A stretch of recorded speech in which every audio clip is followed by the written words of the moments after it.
প্রিয় ভাইয়েরা আমার, আল্লাহ রাব্বুল আলামিন বলেন, পৃথিবীর মানুষ নবীকে নেতা হিসাবে মেনে নাও আর আমার কোরআনকে সংবিধান হিসাবে মেনে নাও।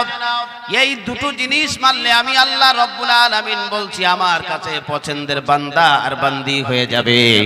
ওই বান্দা বান্দি হওয়ার কারণে আমি রব্বুল আলামিন তাকে বান্দা হিসাবে গোটা পৃথিবীতে প্রচার আর প্রসার করে দেব। জোরে বলা যাবে সুবহানাল্লাহ।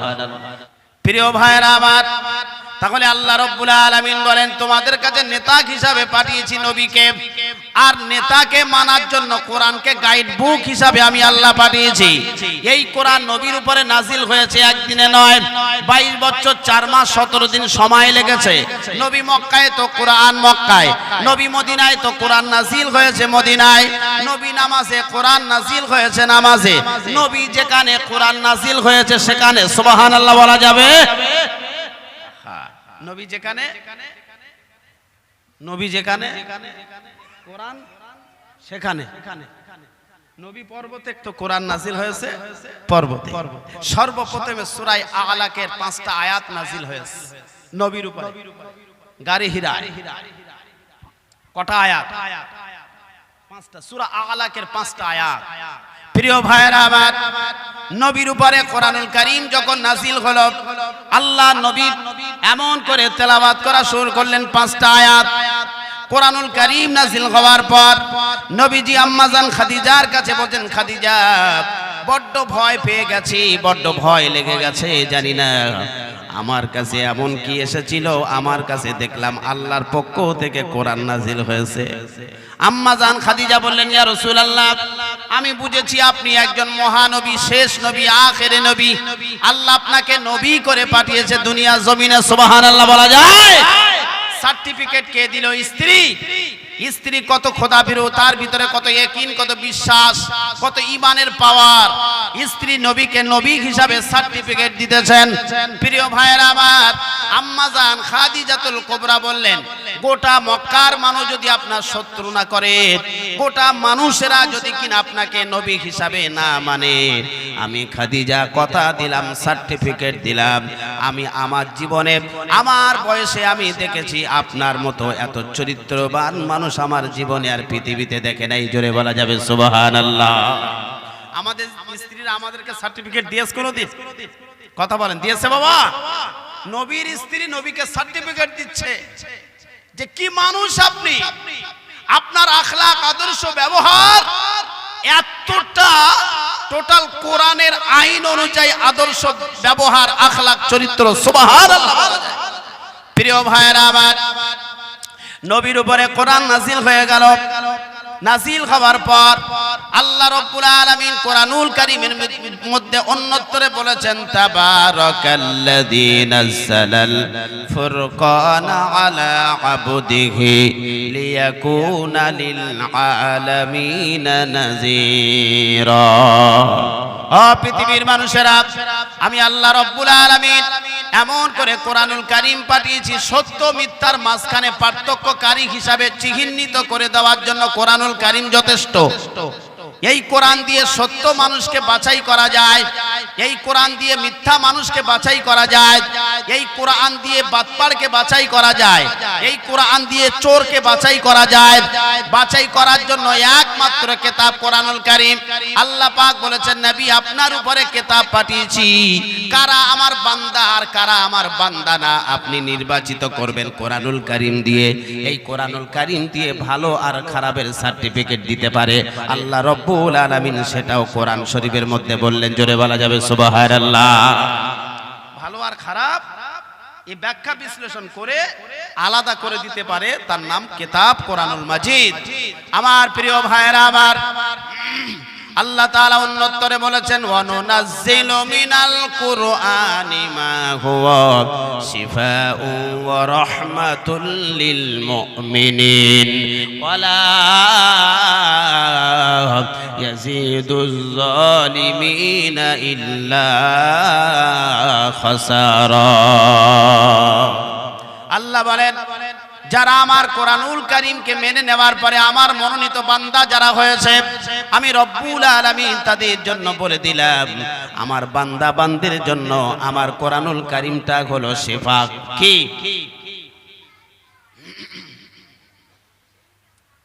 মুমিনের জন্য কোরআন হলো শিফা, মুমিনের জন্য কোরআন কি? জোরে বলতে লজ্জা লাগতেছে। গতবারে আমাকে এনেছিলেন, আমার মাইন্ড আপনারা বুঝেছেন, আমি কথা না বললে কথা বলতে পারি না। আমি বলেছি না চিল্লাচিল্লি করে কথা বলি না, আপনারা কথা শুনবেন, কথা আমার সঙ্গে বলবেন, একটু ভালো লাগবে, একটু হ্যাঁ না সায় দিলে একটু ভালো লাগে। আন্দাজি আন্দাজি সারা জীবন শুনে এসেছেন, জিজ্ঞেস করলে জানি না। ওজুর ফরজ কটা বলো বাবা, জানি না। তা কি করেছেন আপনি? গোসলের ফরজ জানো, জানিনি। তা ওয়াজ শুনে কি করলেন? বড় বড় হুজুর তো এনেছেন। একটা যদি আপনাদের নামাজ কালাম কবুল হয়, আল্লাহর শপথ, আল্লাহর কসম বলছি, আমি আমার পড়াশোনার ভিতর দিয়ে যারা আল্লাহর হুকুম বিধান মেনে না মেনে ইবাদত করেছেন, আমাল করেছেন, নামাজ পড়েছেন, আল্লাহর দরবারে আল্লাহর নবী বললেন শুধুমাত্র যারা নামাজ পড়েছে তারা ওয়াইল নামক জাহান্নামায় যাবে। এই থার্ড ক্লাস বব্বর মাথা মোটাদেরকে আল্লাহ ধরে ধরে জাহান্নামায় দেবে। এটা কে বলেছে? নবী বললেন, নবী শুধুমাত্র যারা নামাজ পড়বে এরা ওয়াইল নামক জাহান্নামায় যাবে। প্রিয় ভাইরা আমার, নবীজি মসজিদে বসা, মদিনার মসজিদে এক সাহাবী এসে নামাজ পড়ছেন। আল্লাহর নবী নামাজ পড়াটা দেখলেন, দেখবার পরে আল্লাহ নবী বলেন, সাহাবী নামাজটা আবার পুনরায় পড়ো। সাহাবী আবার পুনরায় পড়লেন। আল্লাহ নবী বলেন, সাহাবী এ নামাজ হয় নাই, আবার পুনরায় পড়ো। তৃতীয়বারে পড়বার ভিতরে যখন কমপ্লিট হলো, নবী বললেন, ও সাহাবী, আমি নবীজি যে নামাজ শিখিয়েছি ওই নামাজ তুমি যদি কিনা না পড়ো, তোমার নামাজ আল্লাহর দরবারে কবুল হবে না। আল্লাহ নবী, আল্লাহ রাসূল বলেন, সল্লু কামা রাওয়াইতুমুনি উসাল্লি, যে নামাজ আমি পড়েছি, আমি নবী শিখিয়েছি, সেই নামাজ পড়তে হবে। যে নামাজ আমি নবী পড়েছি সেই নামাজ পড়তে হবে। এক সাহাবী নবী দেখছে নামাজ পড়ছে, নবী বলেন, ও নামাজ হয়নি, ছেড়ে দাও, কবুল হয় নাই। আল্লাহ রাসূল বলেন, শুধুমাত্র যারা নামাজ পড়বে ওয়াইল নামক জাহান্নামে যাবে। নামাজটা তরিকা অনুযায়ী পড়া লাগবে। নবী যে কায়দায় শিখিয়েছেন সেই কায়দায় পড়া লাগবে। সেই কায়দায় যদি না পড়ে নামাজ আল্লাহর দরবারে কবুল হবে? কথা বলেন, হবে? জমিন আসমানে ঝুলানো থাকবে। প্রিয় ভাইরা আমার, তাহলে নবী নামাজ শিখিয়েছেন কিভাবে, কোন কায়দা নামাজ পড়তে হবে। নামাজের বাইরে ভিতরে কটা ফরজ? বাইরে ভিতরে কটা ফরজ? নামাজের বাইরে ভিতরে কটা ফরজ? 13টা ফরজ। কটা ফরজ শিখেলেন? 13 ফরজ। এগুলো জানতে হবে। প্রিয় ভাইরা আমার, আল্লাহ নবী বললেন, নামাজের বাইরে ভিতরে 13টা ফরজ, যদি একটা ফরজ ছেড়ে যায় নামাজ হবে না। 13 ফরজের মধ্যে একটা ফরজ ছুটে গেলে নামাজ হবে না। 13 ফরজ জানতে হবে কি হবে না? কথা বলেন ভাই, হবে? শিখতে হবে ইনশাআল্লাহ। শিখবো, মসজিদে ইমাম সাহেবের কাছ থেকে শিখবো। প্রিয় ভাইরা আমার, 13 ফরজের এক ফরজ ছুটে গেলে নামাজ হবে না। ভিতরে 7টা ফরজ, বাইরে 6টা। 6 আর 7 কটা? 13। 7 ফরজের প্রথম নাম্বার ফরজ হলো কিয়াম করা, একটা ফরজ। কি করা? কিয়াম মানে স্টেট দাঁড়ানো, স্টেট দাঁড়ানো। আমাদের সমাজে হয় কি দেখবেন, মসজিদে হাইয়া আলাস সালাহ যখন বলে মুয়াজ্জিন, তখন মুসল্লিরা উঠে দাঁড়ায়, বলে কি বলে না? কথা বলেন ভাই, বলে? হকিকতে কানুন হলো এই কো বন্ধ করে দাও, মাইক বাজাচ্ছে, আওয়াজ বাড়াও, বেশ এ বাড়াও, টোন বাড়াও, টোন বাড়িয়ে দাও।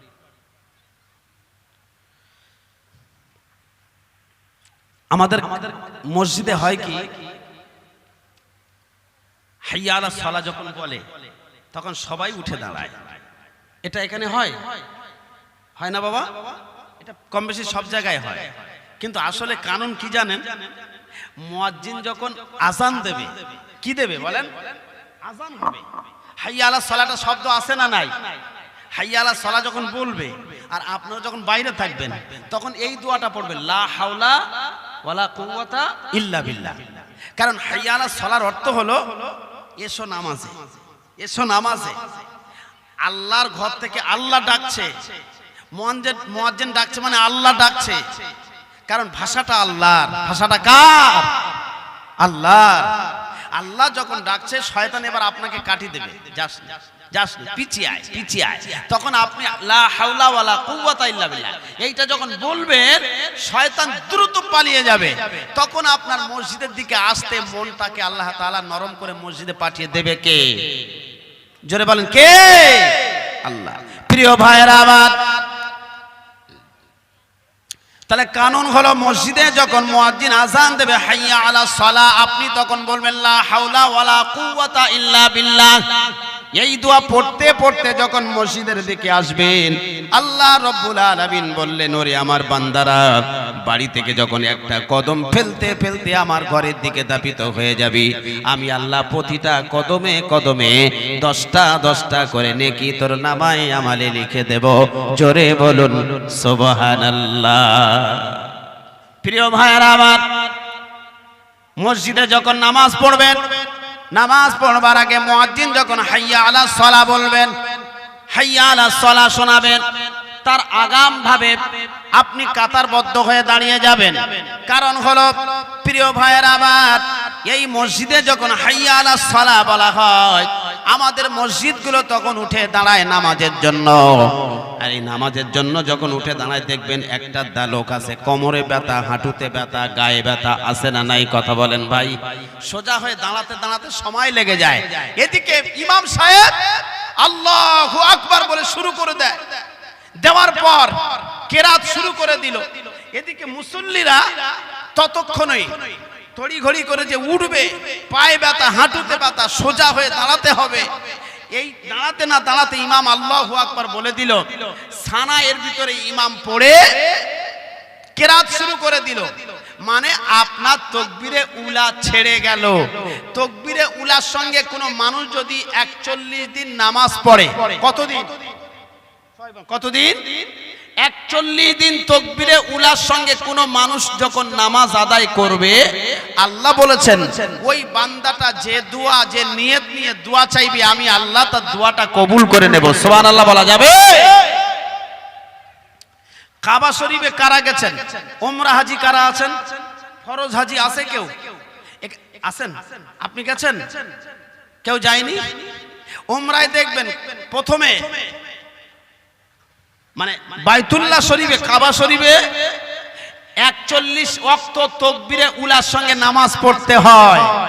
এখানে কি বলা হয়েছে? 41 দিন কেউ যদি তাকবীরে উলার সঙ্গে, তাকবীরে উলা মানে কখন বোঝেন? ইমাম সাহেব আল্লাহু আকবার বলার পর কেরাত শুরু করার আগে আপনাকে নিয়ত করতে হবে, এটা তাকবীরে উলা। এই জন্য বলা হয়েছে যে আপনি আগে গিয়ে জামাত হওয়ার আগে আগে কাতারটা সোজা করুন, সোজা করে তারপরে মুয়াজ্জিন তাকবীর দিক, তারপরে নামাজ শুরু হবে। এইটা করলে সবাই তাকবীর উলা ধরতে পারবে। পারবে কি পারবে না? কথা বলেন ভাই। প্রিয় ভাইয়েরা আমার, বোঝাতে পেরেছি? এজন্য তাকবীরে উলা আমাদেরকে ধরতে হবে। তাকবীরে উলার সঙ্গে ইমাম সাহেব আল্লাহু আকবার বললেন, নামাজ কমপ্লিট হয়ে গেল, সালাম ফেরালেন। সালাম ফেরানোর পরে আপনি কি বলবেন? সালাম ফেরানোর পরে আপনাকে একটা দোয়া শিখিয়ে যায়। আল্লাহ নবী, আল্লাহ রাসূল বললেন, ওরে আমার উম্মতেরা শুনে রাখো, কোন মানুষ যখন সালাম ফেরানোর পরে আল্লাহু আকবার বলবে, প্রিয় ভাইয়েরা আমার, আল্লাহু আকবার বলবেন যখন, আল্লাহ পাক খুশি হয়ে যায়। দ্বিতীয় নাম্বার দোয়া হলো সালাম ফেরানোর পরে আল্লাহু আকবার বলবেন। দ্বিতীয় নাম্বার দোয়া হলো লা হাওলা ওয়ালা কুওয়াতা ইল্লা বিল্লাহ পড়বেন। লা হাওলা ওয়ালা কুওয়াতা ইল্লা বিল্লাহ পড়ার পরে 3 নাম্বার আল্লাহুম্মা আনতাস সালাম ওয়া মিনকাস সালাম ওয়া ইলাইকা ইয়ারজিউস সালাম হাইয়িনা বিস সালাম রব্বানা তাবারাকতা ওয়া তাআলাইতা ইয়া জাল জালালি ওয়াল ইকরাম। আল্লাহু আকবার বলি। চতুর্থ নম্বরে এই দোয়া পড়বেন, আয়াতুল কুরসি আল্লাহু লা ইলাহা ইল্লা হুয়াল হাইয়ুল কাইয়্যুম লা তা'খুযুহু সিনাতুন ওয়া লা নাওম লাহু মা ফিস সামাওয়াতি ওয়া মা ফিল আরদি মান যাল্লাযী ইয়াশফা'ু ইনদাহু ইল্লা বিইজনি ইয়া'লামু মা বাইনা আইদিহিম ওয়া মা খালফাহুম ওয়া লা ইউহিতুনা বিশাইইম মিন ইলমিহি ইল্লা বিমা শাআ। আয়াতুল কুরসি এই চারটি আমাল করে কোন মানুষ যখন দোয়া করবে ওই দোয়াটা বিদ্যুৎ গতিতে কবুল করবে কে? কথা বলেন, সবাই বলেন, কে কবুল করবে? প্রিয় ভাইরা আমার, নামাজে এই আমালগুলো করবেন, কিন্তু আমাদের সমাজে আমল করা, আমল শেখানোর লোকের অভাব। কথা ঠিক কি ঠিক না? কথা বলেন ভাই, শুনেছেন? এই যে আমলের কথা বললাম, এতদিন শুনেছেন? কি করেছেন? তাহলে প্রথম নাম্বার সালাম ফেরানোর পরে আল্লাহু আকবার বলবেন।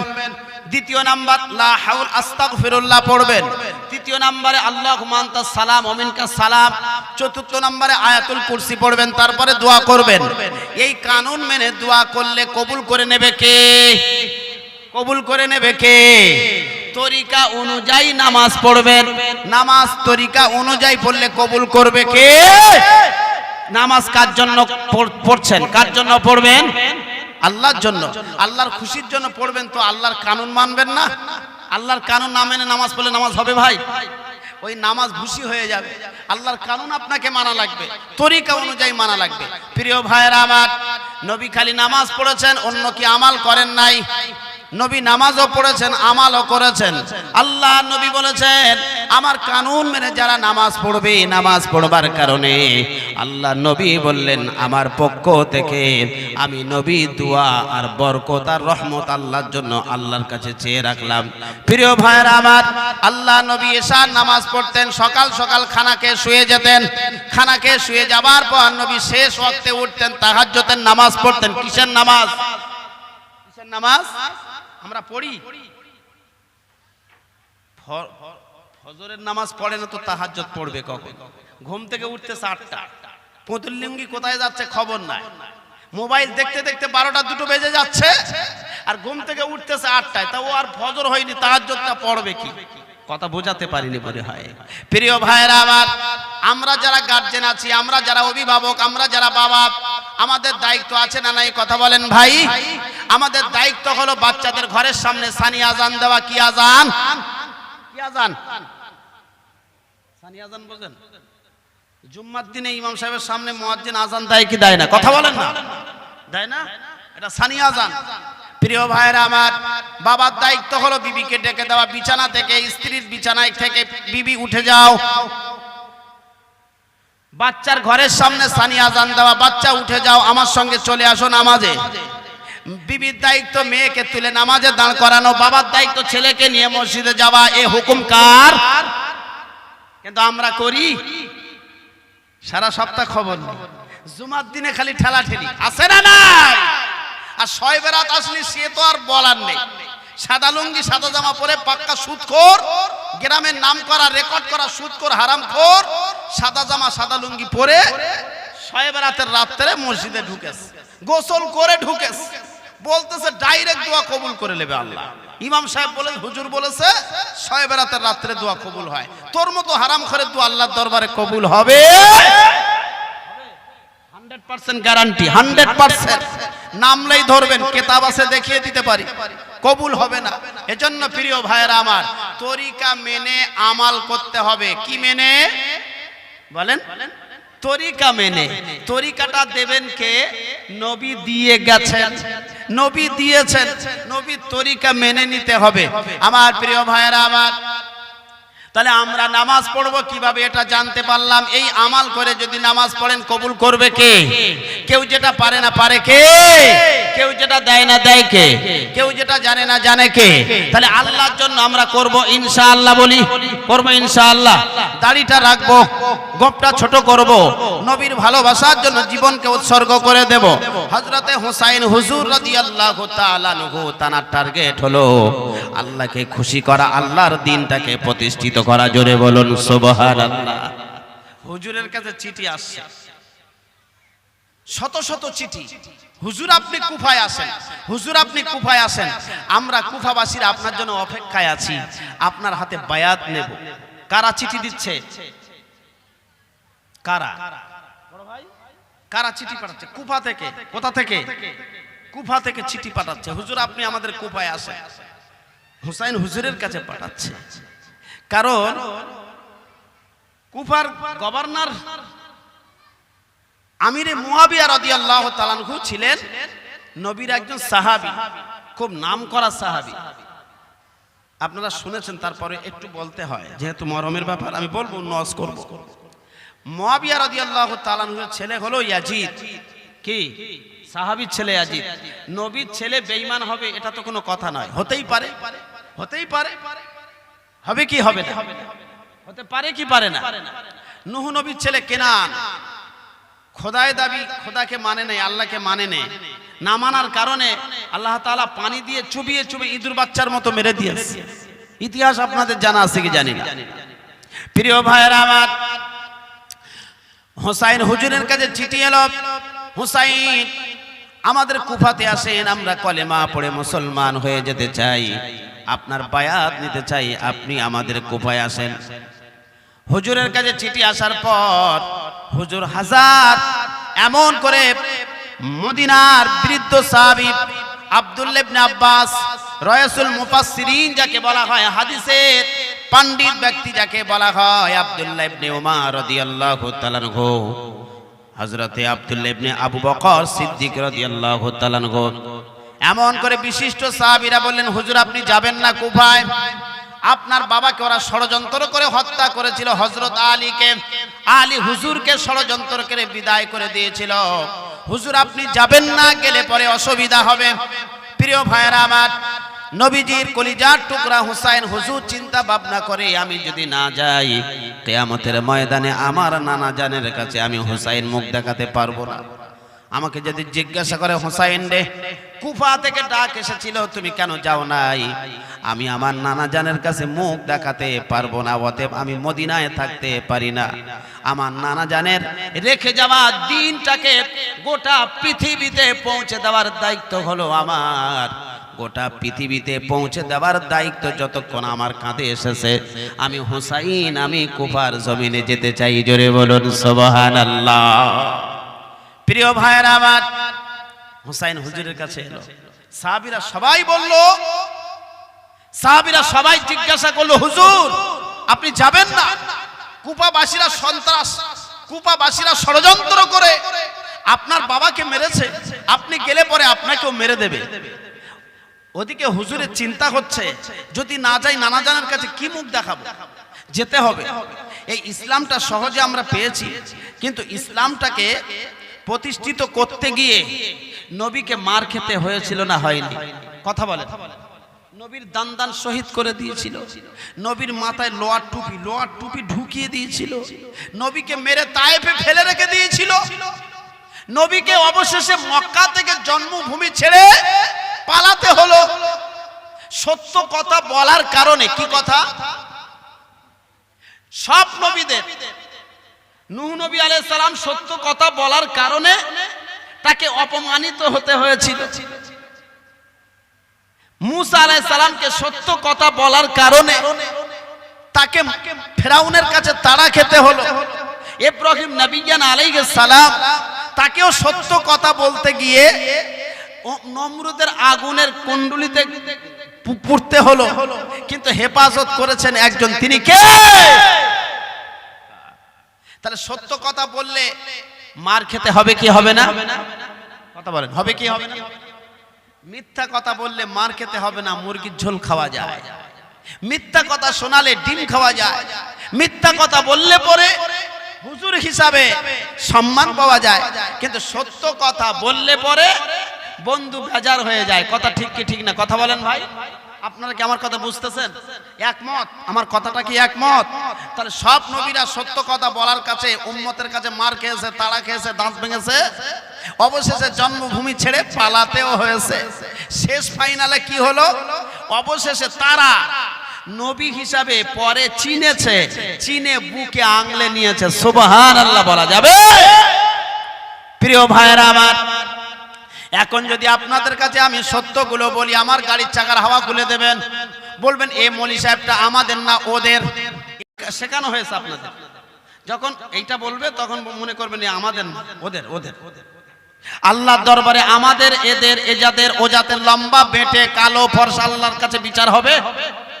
সবগুলো আল্লাহ জিজ্ঞেস করবে, তুই এ দলের না সে দলের, হোসাইনের দলে না হোসাইনের বাইরের দলের, মক্কার না মদিনার, ইন্ডিয়ান না বাংলাদেশের। আল্লাহর দরবারে কোনো পরিচয় হবে না। আল্লাহর দরবারে একটাই পরিচয়, আমানতু বিল্লাহি ওয়া মালাইকাতিহি ওয়া কুতুবিহি ওয়া রাসূলিহি ওয়াল ইয়াউমিল আখিরি ওয়াল কদরি খাইরিহি ওয়া শাররিহি মিনাল্লাহি তাআলা ওয়াল বা'সি বা'দাল মাউত। আমানতু বিল্লাহ, বান্দা তুমি কি আমাকে আল্লাহ বলে মেনেছিলে? আমার নবীকে নবী বলে মেনেছিলে? আমার কোরআনকে সংবিধান হিসাবে কি মেনেছিলে? আমার নবীকে নবী বলে মেনেছিলে? তাকদীরের প্রতি বিশ্বাস যারা করেছিলে, মৃত্যু হবে আবার জীবিত হবে, আবার আল্লাহ আমি মৃত্যু করব, এর উপরে বিশ্বাস করেছিলে? সাতটা বিষয়ের উপরে বিশ্বাস যারা করেছো তারা আমার বান্দা। সুবহানাল্লাহ বলা যাবে? এ ভাই চলে যাচ্ছেন কেন? এই মুরব্বি, এই ওটা উঠি করলে, এ পাশ ও পাশ করলে মুশকিল আছে। একটু বসেন, আপনাদের কষ্ট হচ্ছে, একটু মহব্বতের দরুদ শরীফ পড়বেন, একটু ভক্তি করে পড়েন প্লিজ ভাই, একটু মহব্বতে পড়েন। আল্লাহুম্মা সাল্লি আলা, উফ, মাওলানা মুহাম্মদ। এই জোরে না কথা বলে মাইকে শোনা যায় না, তা কি বলবো আমি? কিছু বলার বললে মাইকলা রাগ করবে। আমি যতক্ষণ না চিল্লে বলি ততক্ষণ আওয়াজ হচ্ছে, এতক্ষণ আওয়াজ হচ্ছে না, শুধু এর ভিতর ঢোল পেটাপিটি হচ্ছে না। ওই বাইরে থেকে শুনে দেখ ভাই, আওয়াজ বেরোয় না, মাইক সেটিং করেছি ভালো হয়েছে। যাই হোক, কি বলছিলাম? সত্য কথা বললে আপনারা এ দলের ও দলের বিচার করবেন নাকি ভুল বলছি বলেন?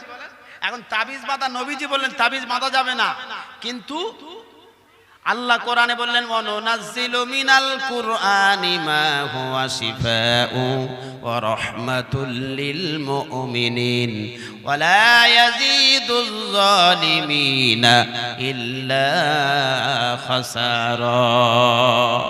আল্লাহ বলেন আমার বান্দা যারা হবে তাদের জন্য আমার কোরআনুল কারীমটা হলো শেফা। কি এক কথায় বলেন কি শেফা মানে? বোঝেন? ঔষধ। কোরআন মুমিনদের জন্য ঔষধ। কি?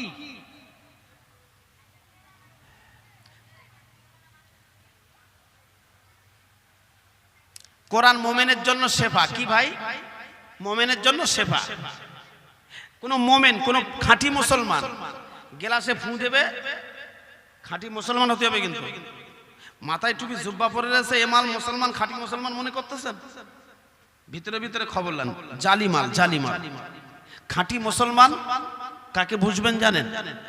গত এই বছরে একজন হাজি, তাকে ফ্লাইট রেখে চলে গেছে নামের ভুলের কারণে। কথাটা মনে পড়ছে আপনাদের যারা ইন্টারনেট দেখেছে? নামের ভুলের কারণে তাকে ফ্লাইট রেখে চলে গেছে। সে বেচারা আফসোস করছে, কিন্তু তার ইয়াকিন আছে আল্লাহ আমাকে নিয়ে যাবে। হাফ একটুখানি গিয়ে ফ্লাইটটা, প্লেনটা একটা মানে যেহেতু মেশিনের ব্যাপার, কোন একটা ভুল, কোন একটা মেশিনের ফল দেখা দিয়েছে। এখন যিনি চালক, পাইলট, সে বলছে এই ফ্লাইট এক্ষুনি অবতরণ করতে হবে। আবার ফিরে এসেছে এয়ারপোর্ট, আসার পরে সেই সমস্যাটা সমাধান করে নিয়ে আবার উড়েছে। ওড়ার পরে আবার সেই জায়গায় গিয়ে আবার মানে সমস্যা বাধা দিয়েছে, আবার একই সমস্যা। ওই সমস্যা দেখার কারণে পাইলট বলছে আল্লাহর কসম, যাকে রেখে এসেছি তাকে এই ফ্লাইটে না নেওয়া পর্যন্ত আমি এই ফ্লাইটটা নিয়ে যাব না। সুবহানাল্লাহ বলেন। লোকটার দাড়ি নেই, লোকটার কি নেই? দাড়ি নেই। হ্যাঁ, দাড়ি নাই। কিছু কিছু দেশের মানুষ আর তাদের দাড়ি ওঠে না। কারি, বিখ্যাত কারি আব্দুল বাসেত, নেটে মারবেন, আব্দুল বাসেতের দাড়ি কিন্তু আমাদের মতো না, মানে দু চারটে দাড়ি। কটা? দু চারটে, হাতে গোনা, বুঝতে পারবেন না।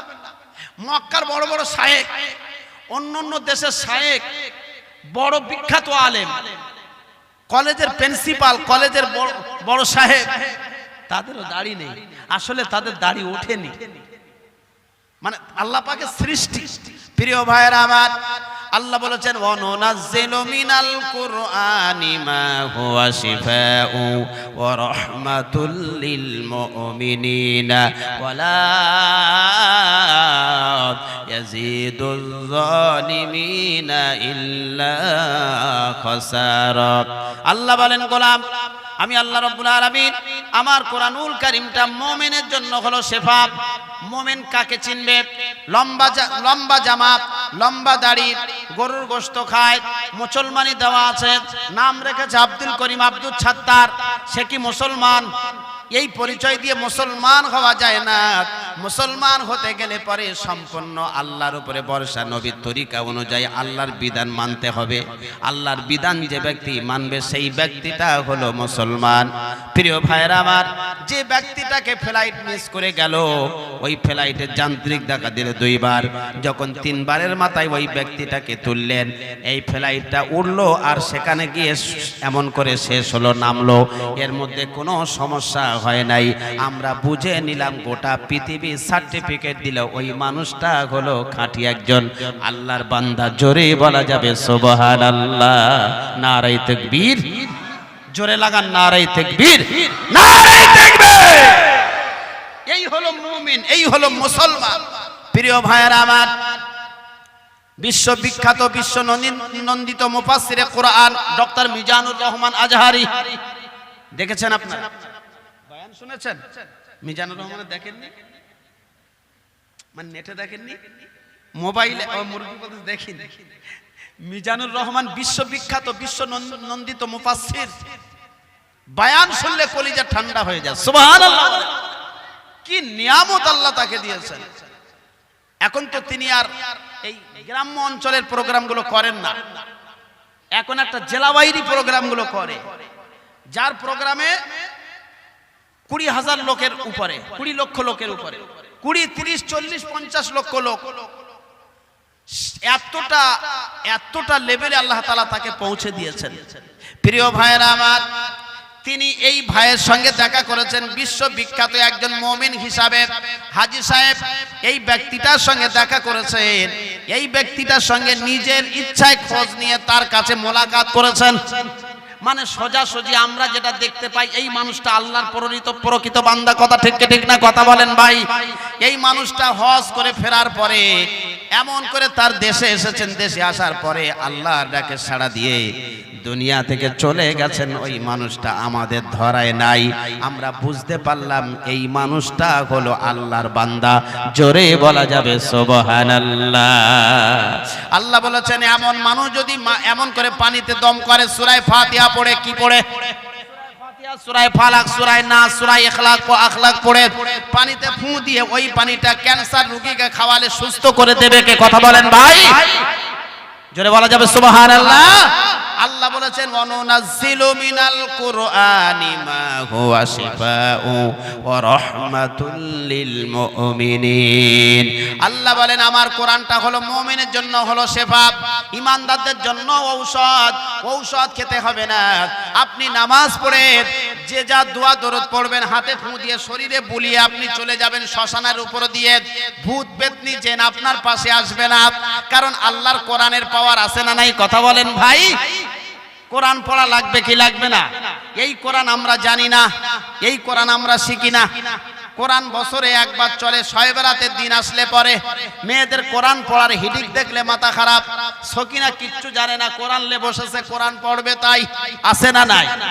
সারা বছর টাকের মাথায় কোরআন থাকে, একবারও পারে না। টিভি দিনে 4 বার মুছতেছে, মোবাইল 10 বার ঘষে ঘষে মুছতে, ঘষে ঘষে মোবাইল ঘষে ঘষে মুছতেছে। টিভি তো 10 বার চালাচ্ছে, অথচ একবার কোরআন নিয়ে বসে না। আছে না না? তবে আপনাদের ঝাড়া রাইটের মা বোনেরা সব আল্লাহর ওলি, এরা প্রতিদিন একবার চালায়, প্রতিদিন কোরআন নিয়ে বসে। প্রিয় ভাইরা আমার, এই কোরআন শেখার দরকার আছে না নাই? কথা বলেন ভাই। আছে? কিন্তু কোরআন শিখি, কোরআন জানি, শতকরায় 20 জনও জানে না। আর যা জানে তারা শুদ্ধ করে তেলাওয়াত করতে পারে না। ভুল বললাম না ঠিক বললাম? কথা বলেন। প্রিয় ভাইরা আমার, আল্লাহ বলেছেন এই কোরআন মুমিনদের জন্য শেফা। আবার একই কোরআন, ওয়ালা ইয়াজিদুজ জালিমিনা ইল্লা খাসারা। আল্লাহ বলেন গোলাম, এই কোরআন কিছু মানুষের জন্য হলো যন্ত্রণার কারণ। যারা আমার গোলাম, আমার বান্দা হিসাবে পরিচয় দেবে না, গাদ্দারি করবে, অহংকারী করবে, এমন করে তাদের জন্য হলো যন্ত্রণার কারণ কোরআনুল কারীম। দেখবেন আল্লাহ পাক অন্যত্রে বলেছেন, ওয়ালাকাদ জারআনা লিজাহান্নামা কাসীরাম মিনাল জিন্নি ওয়াল ইনসি লাহুম কুলুবুল লা ইয়াফকাহুনা বিহা ওয়া লাহুম আ'য়ুনুল লা ইবসিরুনা বিহা ওয়া লাহুম আযানুল লা ইয়াসমাউনা বিহা উলাইকা কাল আনআমি বাল হুম আদাল উলাইকা হুমুল গাফিলুন। আল্লাহ পাক বলেন, গোলাম আমি জাহান্নাম বানিয়েছি ওই সমস্ত লোকের জন্য, ওই সমস্ত জিন ইনসানের জন্য যারা আমার কথা শুনেও শুনবে না। কার কথা? আল্লাহ বলেছেন যারা আমার কথা শুনেও, জোরে বলেন, শুনেও শুনবে না, না শোনার ভান করবে। না শোনার কি করবে? এতগুলো কথা বললাম, এতটা জিজ্ঞাসা করলাম, এতদিন আমরা শুনেও শুনি কথা ঠিক কি ঠিক না? বলেছি নামাজ হবে না, তরিকা না মেনে নামাজ পড়লে নামাজ হবে হবে না। তাহলে এতদিন শুনেছি আমরা। আল্লাহ বলেছেন এরা ওই জাহান্নামের ভিতরে ঢুকবে। যারা কান আছে শুনেও শোনে না, চোখ আছে দেখেও দেখে না। আল্লাহ বলেন এরা মানুষ না। এরা কি বললে রাগ করবেন না? রাগ করবেন? বলবো রাগ করবেন? রাগ করিয়েন না ভাই, আল্লাহর কসম, আল্লাহর কোরআনের আয়াত। আল্লাহ বলেছেন এরা হলো জন্তু, জন্তুর থেকেও খারাপ, বালহুম আদল, তার থেকেও আরো খারাপ। কারা তারা? আল্লাহর কথা যারা শোনে না, আল্লাহর কথা যারা শোনে না, কান আছে কানে আল্লাহর কথা শুনতে হবে, শোনে না, দুনিয়ার গল্প শোনে, দুনিয়ার কথা শোনে। আমাদের সমাজের বক্তাগুলো দুনিয়ার গল্প শোনায়। কিছু বক্তা আছে দেখবেন, বড় বড় বক্তা, হাইলাইটওয়ালা বক্তা, তারা বলে নবীর চাচা আবু জেহেল রাস্তা দিয়ে যাচ্ছিল, হঠাৎ করে এই হয়ে গেল। এরকম কিছু বক্তার ক্যাসেট বার করেন, আমি দেখাতে চাই। আসলে নবীর চাচা আবু জেহেল না। আবু জেহেল আর নবীর সঙ্গে কোনো সম্পর্ক নাই। বোঝাতে পেরেছি? নবীর চাচা আবু জেহেল না। আল্লাহর কসম, কোন আলেম যদি দেখাতে পারে নবীর চাচা আবু জেহেল, আমি আপনার 10 বছর পেশাবের পানি তুলবো। আমি থাকি এখন এই এতে দক্ষিণ খয়েরপুর মাদ্রাসা পাকা পোলের সামনে, চলে যাবে, গাড়িটা আমার নিয়ে নেবে। কেউ যদি প্রমাণ করে দিতে পারে নবীর চাচা আবু জেহেল 10 বছর পেশাবের পানি তুলবো আর গাড়িটা নিয়ে নেবে, তাহলে এতদিন যে মৌলী সাহেবের কথাগুলো শুনেছে বুঝতে হবে এ মালের ভাঁড়ে কিছু নাই। ভুল বললাম না ঠিক? ক্যাসেট বার করেন, দেখাবো আপনাদের। সত্য কথা বলছি এখন বন্ধু বাজার। আসলে আবু জেহেল না, আসলে হলো আবু জাহাল। কি আবু জাহাল আর আবু জেহেল এক ভাষা, একই বানান, আলাদা না? শুদ্ধ ভাষাটা আছে না? শুদ্ধ ভাষায় হলো আবু জাহাল। আবু মানে হলো পিতা, জাহাল মানে মূর্খ, মূর্খের পিতা। নাম দিল কে? নবী মুহাম্মদ সাল্লাল্লাহু আলাইহি সাল্লাম। কিভাবে দিল? আমির বিন হিসাম, ওর আসল নাম হলো আমির বিন হিসাম। বাড়ি কোথায়? সিরিয়ায়। বাবা একজন ব্যবসায়ী, মা হলো পতি তলায়ের মেয়ে, বয়াকার তালব সয়জাফালা আকার। বুঝেছেন বাংলাটা? এখানে ওয়ো আছে, ওয়ো ওয়ো। এখন তো ডিজিটাল কায়দায় ধানাসি ব্যাগলে আমাদের কিছু মায়েরা, এখানকার মায়েরা সব আল্লাহর ওলি আলহামদুলিল্লাহ, এই যাচ্ছে কোথায়? একটু মার্কেটিং করতে যাচ্ছে। প্রেম প্রীতির জোয়ার বইছে, দুটো বাচ্চার মা, 4টে বাচ্চার মা পালাচ্ছে বেশিরভাগ। এখন ইয়াং মেয়ে আর পালায় না, আর ইয়াং মেয়েদের সাথে ছেলেরা প্রেম করে না। বলতে প্রেম করবি তো বৌদি দেখ, বৌদি দেখ, ভাবির প্রেম কর। বর্তমান সময় এ ভাবিরও খেয়ে দে কাজ নেই, স্বামী বাইরে সুরাট, আহমেদাবাদ, হায়দ্রাবাদ, এ দেওরের সাথে প্রেম প্রীতি জুড়িয়ে দিয়েছে। মোবাইল খোলেন, খালি মোবাইল খুললেই অমুকের সাথে অমুক, অমুক ভাবি ধন্যায় বয়েছে, 3 সন্তান জননী, 3 কন্যার জননী, ধন্যায় বয়েছে আইবুড়ো ছেলের সাথে। কথা ঠিক বললাম না ভুল? কথা বলছেন না কেন? ঠিক বলিনি? মোবাইলে দেখা যাচ্ছে না, খালি খুললেই হয়। এগুলো হলো নবী বলেছেন ভবিষ্যৎবাণী হবেই। তাহলে আবু জাহালের পরিচয় আমির বিন হিসাম। আবু জাহাল হলো, ওর বাপ হলো ব্যবসায়ী, ওর মা হলো বয়াকার তালব সয়জাফালা আকার, ওই জায়গায় থাকে। মায়ের সঙ্গে পরিচয় হয়ে আমির বিন হিসামের বাবা ব্যবসা সূত্রে মক্কায় আসে। মক্কায় এসে পরিচয় হওয়ার পর বিয়ে হলো। বিয়ে হওয়ার পরে যেটা জন্ম নিল, যে সন্তানটা জন্ম নিল, শয়তানের সন্তানের জন্মের পাশে ব্র্যাকেটে শয়তান জন্ম নিল, নাম হলো আমির বিন হিসাম। আল্লাহর নবী এক মানুষের সঙ্গে কথা বলছেন, এ নবীর কথাটা শুনবার জন্য কিছু লোক আছে, দেখবেন আপনারা দুজন গল্প করবেন, আর একটা মাল আছে মানে শত্রু আপনার, যে সে তখন কানেরাম করতে রাখ, কি বলে শালা শুনবো, ওর ব্যবস্থা করবো পরে। আছে না নাই? কথা বলে জোরে বলতে আছে না? আল্লাহর নবী বলছেন যান না, আমাদের কথা বলছি, আপনার কথা তো বলছি না, আপনি আপনার কাজে যান না। যায় না, বলতেছে মোহাম্মদ কি বলে একটু শুনি, কি আলোচনা করে একটু শুনতে চাচ্ছি। বলছে আমাদের কথা আপনি শুনবেন না, আমরা আমাদের সুখ দুঃখের গল্প করছি, আপনি কেন শুনছেন? আল্লাহ রসুল তখন জোরসে বললেন যান না। আবু জাহাল মানে একজন ব্যক্তি আমেরিকা থেকে এসেছে বেড়াতে, আমেরিকা থেকে বেড়াতে এসেছে, ওখানে তো ইংলিশ চলে। এখন ওকে মাঠে নিয়ে গেছে, মাঠে নিয়ে যাওয়ার পরে জিজ্ঞেস করতেছে এটা কি? বলতেছে গরু দিয়ে হাল চষতে হবে, হাল চষে ধান ধুইতে হবে, ধান ধুইলে এই ধানের থেকে চাল হবে, চাল হলে খেতে হবে। এখন ও ইংলিশ একে গাল দিচ্ছে, এ মালও বুঝতে পারতেছে না, এ মাল মনে করতেছে বাহ খুব ভালো সুনাম হচ্ছে। তা তদ্রূপ মাথা মোটা থার্ড ক্লাস আবু জাহেল, ও তো বুঝতে পারতেছে না।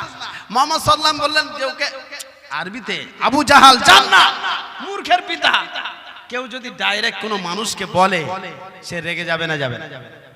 আপনাকে, আপনি বাংলা ভাষী মানুষ, আপনি বিহারে গিয়ে হিন্দি বিহারি ভাষা দিয়ে ভাষীদের গাল দেবেন, বাংলা ভাষায় গাল দেবেন, বুঝতে পারছেন না, ওই যে কি বলতে বুঝতে পারছে না, কি ওষুধ বাড়ছেন ওর জন্য বুঝতে পারছে না, ও বলতে না ঠিক আছে ঠিক আছে ঠিক আছে ঠিক হওয়া ঠিক হওয়া ঠিক হওয়া, কথা ঠিক কি?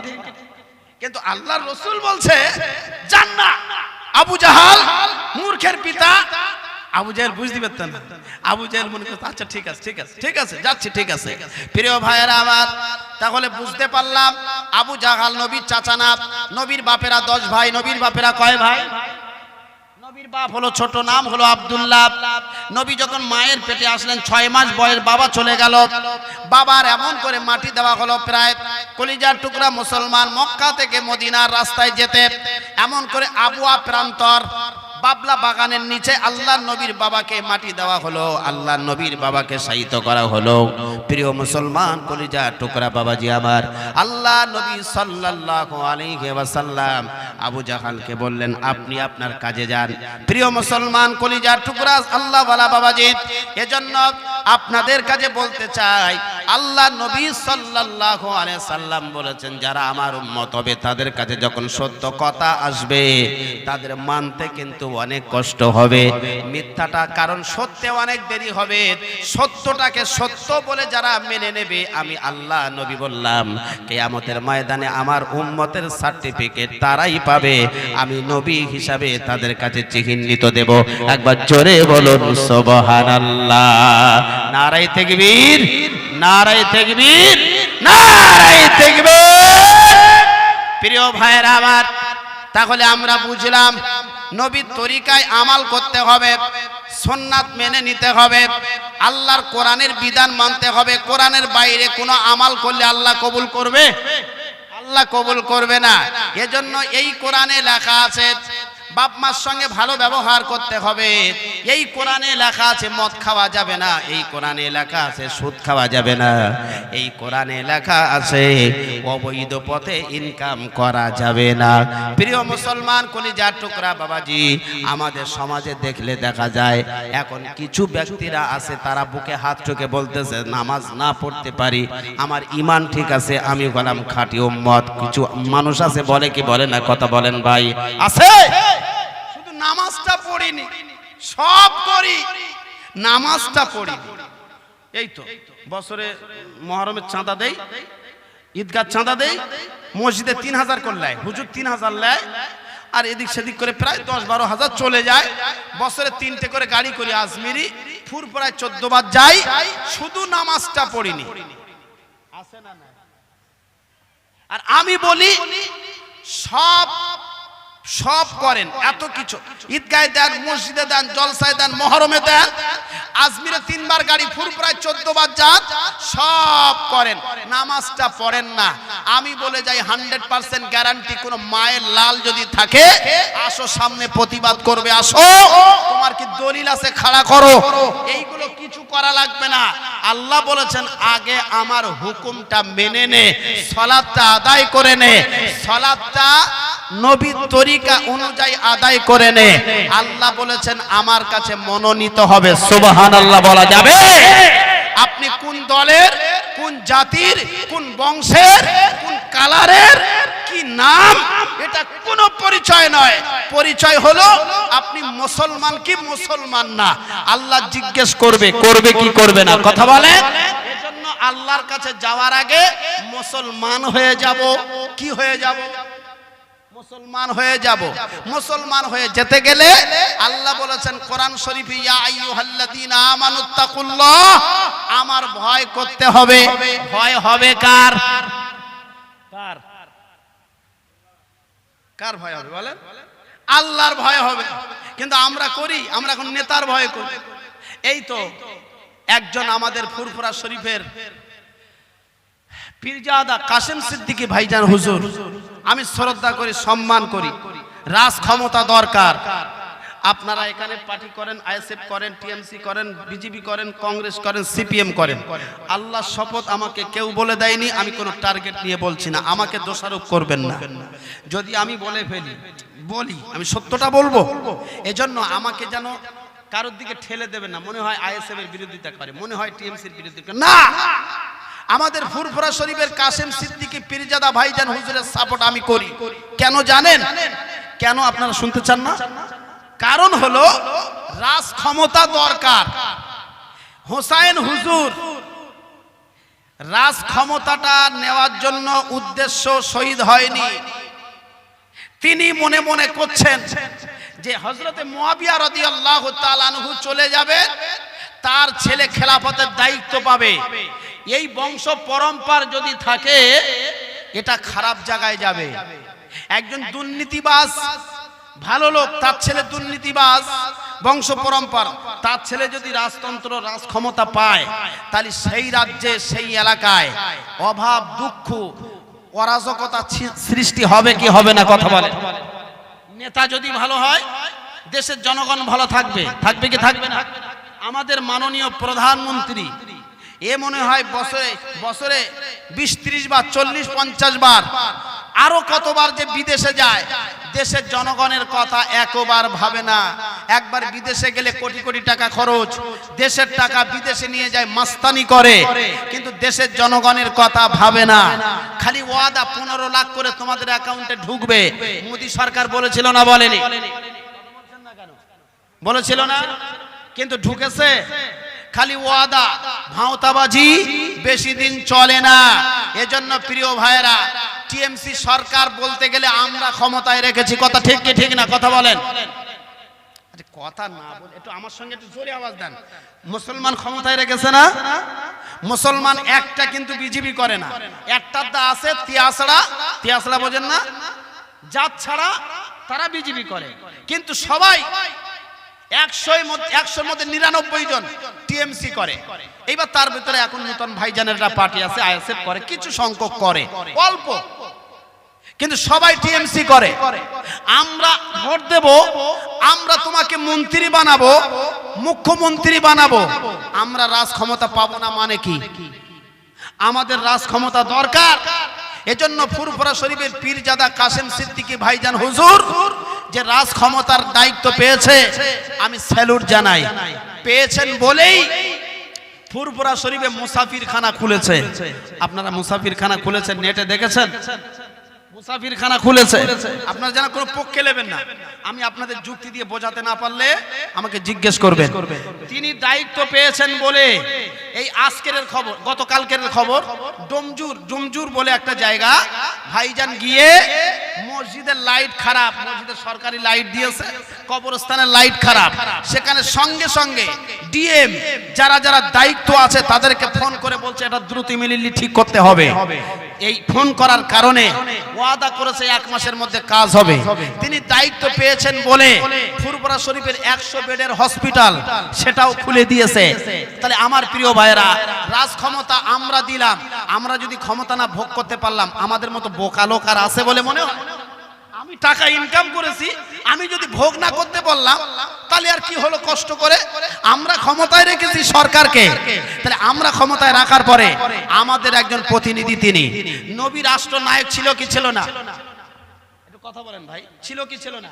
হযরত আবু বকর রাষ্ট্রনায়ক ছিল, ওমর, উসমান ছিল, আলী ছিল। আল্লাহর রাসূল রাজ ক্ষমতা থেকে তিনি রাষ্ট্রনায়ক কিভাবে হবে, শাসন কিভাবে করতে হবে তিনি দেখিয়ে গেছেন।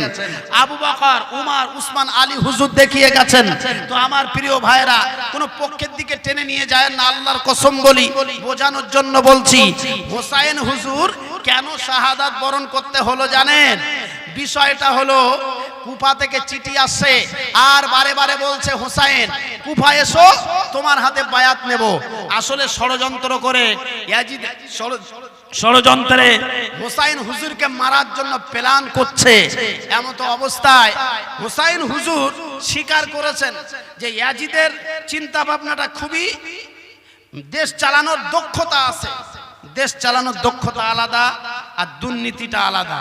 দেশ চালানোর দক্ষতা সবার থাকে না, দক্ষতা আছে, দেশ চালানোর ব্রেন আছে ইয়াজিদের, কিন্তু ইয়াজিদের ভিতরে দুর্নীতি। ওয়াদা করবে মুদির মতো, এই দেবো সেই দেবো, ওই করব এই করব, কিন্তু মাল করবে না। এজন্য হোসাইন হুজুর বলতেছে এটা মানা যাবে না, কারণ নেতা হবে সত্যবাদী। কিবাদী? নেতা হতে হবে সত্যবাদী। নেতা আপনাদের কাছে এসে বলছে আমার ভোট দিলে এই দেবো সেই দেবো, রাস্তা দেবো, কবরস্থান সুন্দর করে ঘিরে দেবো, কিন্তু মাল 14 বছর আর দেখা করে না। তা ও নেতার ঝাঁটা দেখাবে না, জুতো দেখাবে না, কি দেখাবে? কি দেখাবে বলেন? বোঝাতে পারি না। দেখা করে না, নেতা গেছে ঝাঁটা দেখাচ্ছে। আহা হা হা। ওয়াকাফের বিরুদ্ধে, ওয়াকাফের পক্ষে কলকাতায় যখন ডাকলো, ওয়াকাফের পক্ষে কলকাতায় ডাকলো, নেতা বলতেছে আমি ডাকিনি, আমার এই যে ঝান্ডাটা যেন ব্যবহার না করা হয়। এ কোরআন বিরোধী না বিরোধী না? কথা বলেন। এ আল্লাহর বিরোধী না বিরোধী না? কথা বলেন। আরে কে ডেকেছে সেটা না, আল্লাহর ঘরের অস্তিত্ব লড়াই এসেছে। তুমি জাত দেখবে না, সিলসিলা দেখবে না, তবলিগ ফুরফুরা দেখবে না, তুমি সাদা কালো দেখবে না। কলকাতা সব মুসলমান গিয়ে দেশের মন্ত্রীকে জানাতে হবে, দেশের প্রধানমন্ত্রীকে শিক্ষা দিতে হবে যে এরা যখন মসজিদ, মাদ্রাসা, খানকা, ঈদগাহ, মক্তবে এদের হস্তক্ষেপ করা হয়, এরা সব জাতি একত্রিত হয়ে লড়াই করে, এরাই বুঝেলে। কথা ঠিক কি ঠিক না? তখন পিছাচ্ছিলে, আর এখন তুমি একটা বিধানসভার মন্ত্রী, তোমাকে যাচ্ছে জুতো দেখাচ্ছে, ঝাঁটা দেখাচ্ছে, তুমি কি সুনাম কুড়িয়ে বাড়িতে চলে এসেছো। মানে এসব আল্লাহর পক্ষ থেকে অপমান। কথা ঠিক কি ঠিক না? কথা বলে না। হ্যাঁ, এসব আল্লাহর পক্ষ থেকে অপমান। আপনারা বুদ্ধিমান লোক, কথা বুঝে বলবেন। এখানে আল্লাহর ব্যাপারে যার আসার হিম্মত হলো না, বরং নিষেধ করে দিল। আল্লাহ বলেছেন তোরে এমন জুতোর বাড়ি মারবো, এমন তোকে ঝাঁটা দেখাবে, তুই লজ্জায় জনগণের কাছে মুখ দেখাতে পারবি না। তার প্রমাণ হয়েছে কিনা? হয়নি? সবাই বলে হয়েছে না হয়নি? কথা বলে। প্রিয় ভাইয়েরা, আমার বলার উদ্দেশ্য হলো ফুরফুরা শরীফের কাসেম সিদ্দিকী ভাইজান যা করেছে, 1000 জন খারাপ বললেও আমি ঠিক বলেছি, আপনাদেরকেও বোঝানোর চেষ্টা করেছি।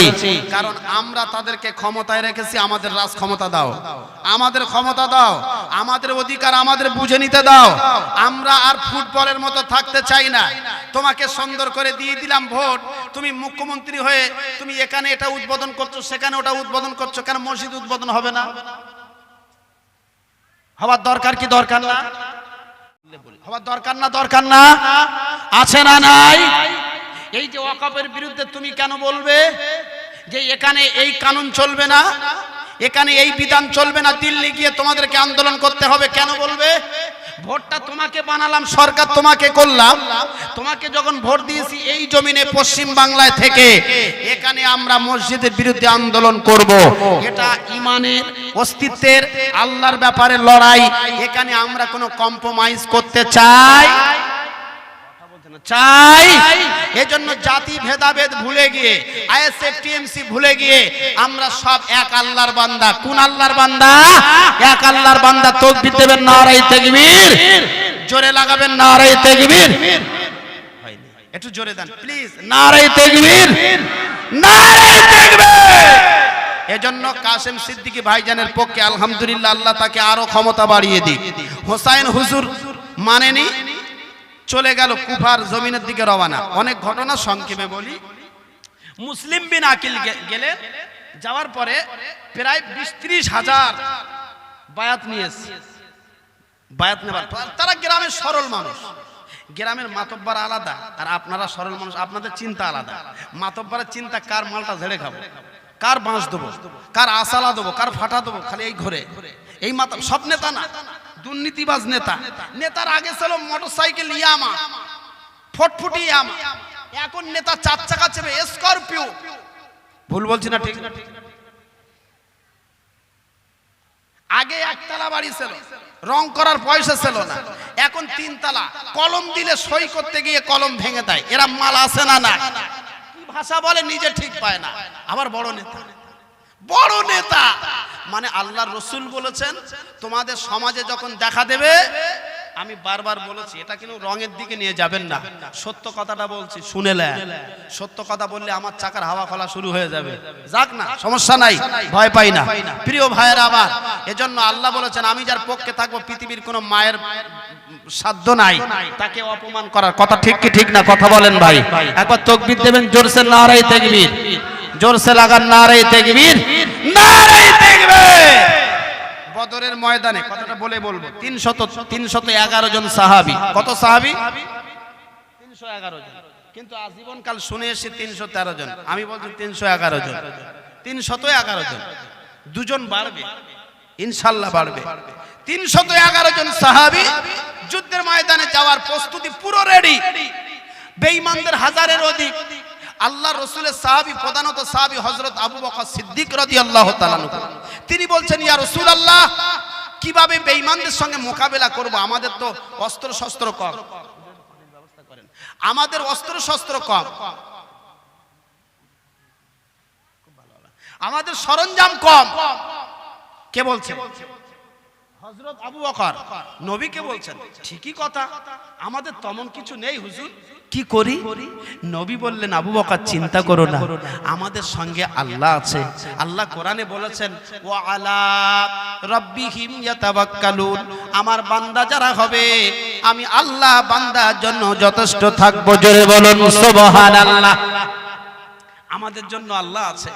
আল্লাহর রাসূল বলে সেজদায় পড়লেন। আল্লাহর ফারিস্তা জিবরাইল আমিন এলেন। কে এলেন? জিবরাইল আমিন। নবীর কাছে সংবাদদাতা হিসাবে জিবরাইল আল্লাহ পাক নবীর কাছে পাঠাতেন, বারে বারে আসতেন, বারে বারে আসতেন। জিবরাইল এসে বলছেন, হুজুর চিন্তা নাই, যুদ্ধের ময়দানে আরশে আজিমে জয়লাভ করবেন, আরশে আজিমে কবুল হয়ে গেছে। আগে আগে কোথায়? মেন দরবারে কবুল হয়ে গেছে, রাজার মহারাজার কাছে কবুল হয়ে গেছে, আর চিন্তা নাই। সুবহানাল্লাহ বলবেন। দ্বিতীয় নাম্বার, কবুল হওয়ার পরে এখানে বিজেপি জিতলে টিএমসির পতাকা উড়বে, সবাই মেনে নেবে। জিতেছে বিজেপি, টিএমসির পতাকা উঠছে, মানবে? পোঁতের পাশা ফেটকে দেবে। দেবে কি দেবে? আরে বিজেপি জিতে বিজেপির পতাকা উড়বে, আইএসএফ জিতেছে আইএসএফ এর পতাকা উড়বে, এটাই তো ঠিক নাকি? কথা বলেন, এটা ঠিক না? ঠিক না, যে জিতবে তার পতাকা উড়বে, কারণ তার সৈন্য বৈন্য বেশি, অন্য জাতি অন্য দল আসলে একেবারে মারবে সেই সোনপুরি পাড়া। তো মক্কার জমিনে আল্লাহ নবীর কাছে এসে জিবরাইল বলেন, হুজুর জিতে গেছেন, কবুল হয়ে গেছে দরবারে, সুবহানাল্লাহ বলেন। জিতে যাওয়ার পরে 2 নাম্বার অফার হলো জয়লাভের পতাকা, সাদা আর কালো, লা ইলাহা ইল্লাল্লাহ মুহাম্মাদুর রাসূলুল্লাহ, এটাই কলেমাটা লেখা থাকবে। এই পতাকাটা আপনার হাত দিয়ে আল্লাহ তাআলা বদরের প্রান্তরে উড়িয়ে দেবে, ওটাও কবুল হয়ে গেছে, সুবহানাল্লাহ বলেন। আর 3 নাম্বার, এই যুদ্ধের ময়দানে জয়লাভ করবার পর আগামীতে এই ইসলামটা, ইন্নাদ দীনা ইনদাল্লাহিল ইসলাম, গোটা পৃথিবীতে প্রায় কম বেশি 170 থেকে 75টা ধর্ম আছে। সব ধর্মের ভিতরে শ্রেষ্ঠ ধর্ম হলো, ধর্ম বলা যায় না, অন্য জাতির ধর্মটাকে আল্লাহ পাক নিশানার মধ্যে আনেননি, হিসাবের মধ্যে আনেননি। আল্লাহ বলেছেন ইন্নাদ দীনা ইনদাল্লাহিল ইসলাম, একমাত্র মনোনীত ধর্ম হলো ইসলাম ধর্ম, আল্লাহর কাছে পছন্দের ধর্ম। গোটা পৃথিবীতে যা আছে 170 থেকে 75টা ধর্মপ্রাণ ভাইয়েরা যারা আছে, অন্যান্য ধর্মীয় ভাইয়েরা, তাদের ব্যাপারে আমরা কথা বলতে চাই না, কিন্তু আল্লাহর কাছে একমাত্র মনোনীত ধর্ম হলো ইসলাম ধর্ম। আল্লাহ তাআলা বলেছেন ইসলাম ধর্মের পতাকার এই যে নিশানা আল্লাহর দরবারে কবুল হয়ে গেছে।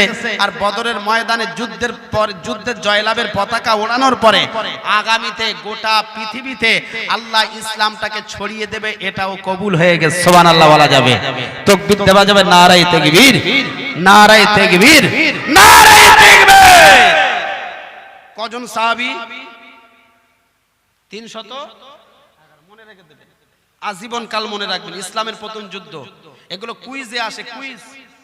শেষ 2 জন কোথা থেকে এলো? নাম হলো মাজ আর মুআজ, বাচ্চা ছেলে, 10 বছর আর 12 বছর। ঠান্ডা পানি এই বাবা, দুধ নি লেসো। মাজ আর মুআজ 10 বছর আর 12 বছর, 2 ছেলে হা হা করে ছুটে আসছে গ্রাম থেকে, যুদ্ধের ময়দানে হা হা করে ছুটে আসছে। বাবা আস্তে আয়, আস্তে আয়, আস্তে আয়। নবীর কাছে এসে হাঁপাচ্ছে আর বলছে, ইয়া রাসূলুল্লাহ একটা কথা বলবো। বলো বাবা। মাজ আর মুআজ বলছে, ইয়া রাসূলুল্লাহ আমার বাবা নাই, আমার বাবা থাকলে যুদ্ধের ময়দানে অংশগ্রহণ করত, আর আমার বাবা যুদ্ধের ময়দানে শাহাদাতের মৃত্যুটা নিলে আমরা আমাদের জীবনটা ধন্য হতো, আমরা একজন শহীদানের ছেলে, সুবহানাল্লাহ বলা যায়। বাবা নাই, মারা গেছে, মায়ের থেকে দোয়া নিয়ে এসেছি, ইয়া রাসূলুল্লাহ আপনি আমাদেরকে যুদ্ধের ময়দানে অংশগ্রহণ করার অনুমতি দেন। নবী বললেন, তোমরা বাচ্চা ছেলে, তোমরা ছোট ছেলে, তোমরা কি করবে? মুআজকে দেখিয়ে বলছে, ইয়া রাসূলুল্লাহ আমি বড়, আমাকে অনুমতি দেন, ওর থেকে আমি বড়। ছোটটা বলছে, ইয়া রাসূলুল্লাহ ও খালি নামে লম্বা হয়েছে, ওর গায়ে ক্ষমতা নেই, আমি ছোট, আমার গায়ে ক্ষমতা বেশি, আমাকে দেন। সুবহানাল্লাহ বলবেন না? বাড়ি গিয়ে বলিয়েন, বাড়ি গিয়ে একেবারে বলেলেন। মুআজকে দেখায় যুদ্ধের ময়দানে, তুই যাবি না আমি যাব। মুআজকে বলে, তুই যাবি না আমি যাব। কিসের লড়াই? জীবন দেওয়ার লড়াই, জীবনটাকে তরবারির আঘাতে দেওয়ার লড়াই। প্রিয় ভাইরা আমার, বোঝার চেষ্টা করো। মাজ আর মুআজের এই কাণ্ড দেখে নবীজি খুশি হয়ে গেলেন। আল্লাহর রাসূল বলেন, যা তোরা ঝগড়া করিসনি, তোদের দুজনকে অনুমতি দিলাম, সুবহানাল্লাহ বলা যায়। অনুমতি দেওয়ার পর প্রিয় ভাইরা আমার, মুআজকে বলছে, মুআজ রে শুনেছি একজন নবীর শত্রু, নাম হলো আবু জাহাল, যুদ্ধের ময়দানে নেতৃত্ব দিচ্ছে।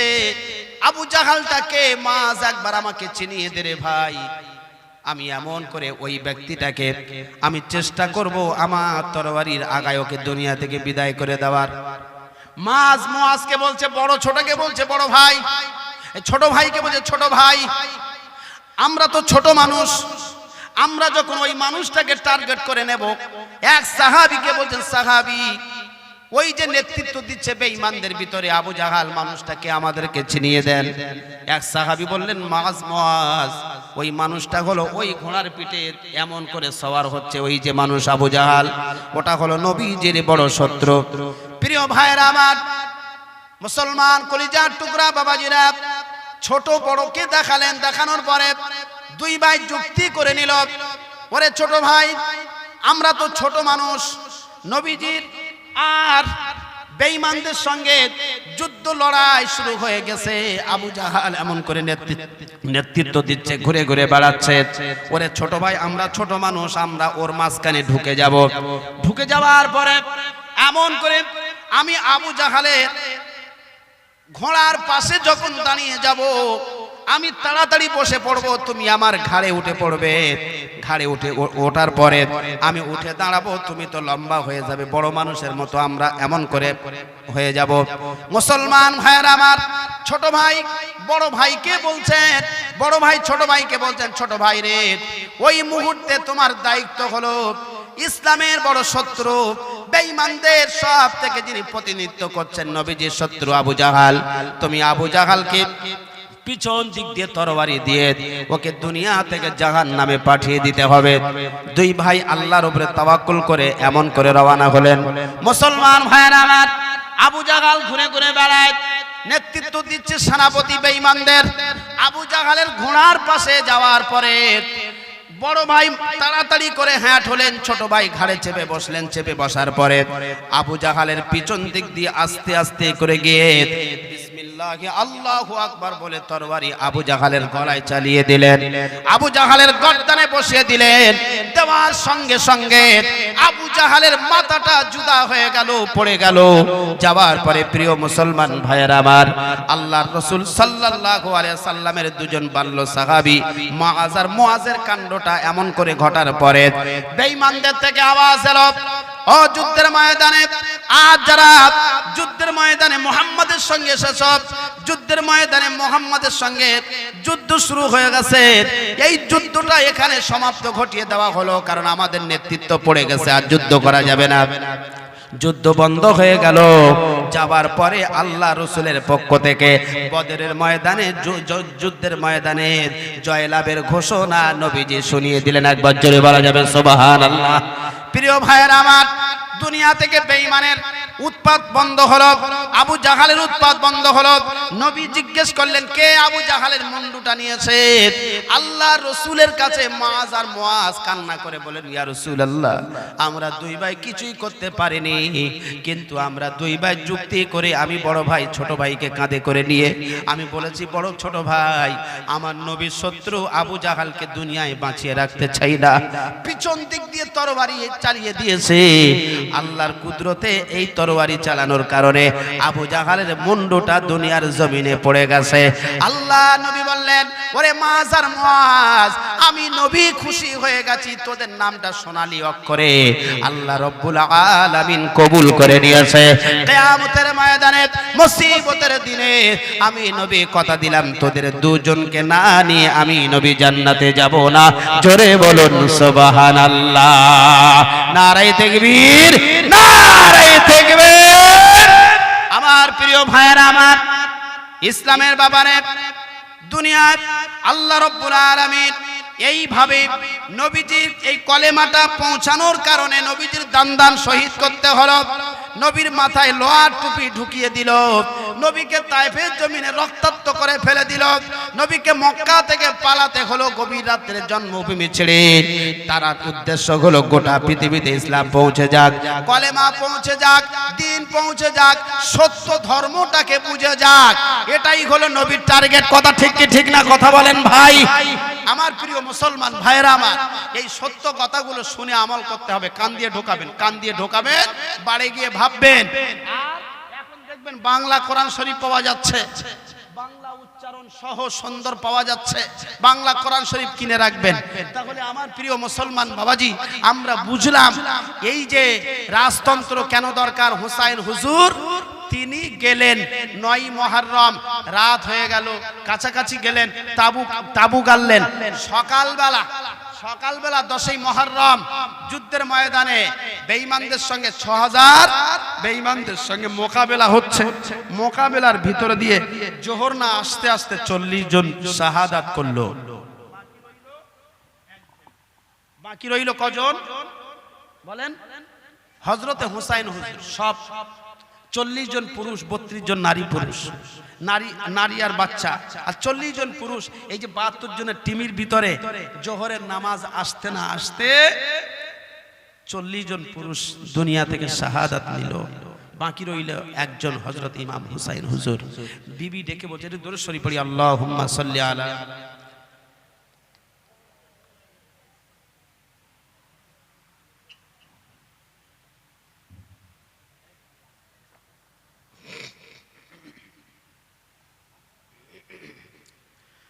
আমার প্রিয় মুসলমান ভাইরা, বিবি ডেকে বলছে, স্বামী আর আপনাকে ঘরে আসতে হবে না। হুসাইন হুজুর বলছে, বিবি তোমরা আমাকে বিদায় দাও, আর আমি আল্লাহর দ্বীনটাকে, সত্যটাকে, ইয়াজিদের ছল চাতুরিটা না মানার কারণে আমি হুসাইন যুদ্ধের ময়দানে অংশগ্রহণ করতে চলেছি। বিবি বলছে, আমার প্রাণের স্বামী, অনেক দিন হলো বাড়ি থেকে, মক্কা থেকে বেরিয়ে চলে এসেছি, খাবারের কোনো ব্যবস্থা নাই, খাবার ফুরিয়ে গেছে। আমি মা, আমার বুকের স্থানে দুধও ফুরিয়ে গেছে, একটুও খাবার নাই। আমার একটা আবদার, একটা দাবি হলো, আমার কাছে একটা দুগ্ধপোষ্য বাচ্চা আছে, এই বাচ্চাটার একটু পানির ব্যবস্থা করেন, কলিজাটা ফেটে যাওয়ার মতো হয়েছে। প্রিয় ভাইয়েরা আমার, হুসাইন হুজুরের কাছে শহর বানু স্ত্রী তুলে দিলেন, প্রাণের স্বামী আপনার কাছে আবদার হলো, বাচ্চাটাকে একটু পানির ব্যবস্থা করেন। হুসাইন হুজুর বাচ্চাটাকে উঁচু করে 6000 সৈন্য, ইয়াজিদের সৈন্যদের কাছে আবদার করে বলতে লাগলেন, ও ইয়াজিদের সৈন্যরা, তোমরা ফোরাত নদীর তীরটাকে একটু ছেড়ে দাও, একটু উন্মুক্ত করে দাও, আমার সঙ্গে তোমাদের শত্রু থাকতে পারেন। আমার কথা কি শুনছেন? ধ্যানের কান দিয়ে শুনছেন? দাও।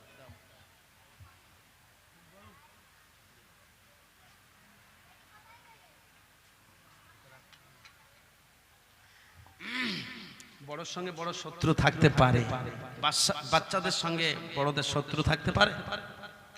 হুসাইন হুজুর বললেন, শত্রু তোমাদের সঙ্গে আমার থাকতে পারে, অসুবিধা নাই, তবে এই যে শিশু বাচ্চার কোনো শত্রু নাই, একটু ফোরাত নদীর তীরটা ছেড়ে দাও, কিনারাটা ছেড়ে দাও, উন্মুক্ত করে দাও, একটু পানি খাইয়ে তৃষ্ণার্ত জীবনটাকে যাতে একটু স্বস্তি দিতে পারি।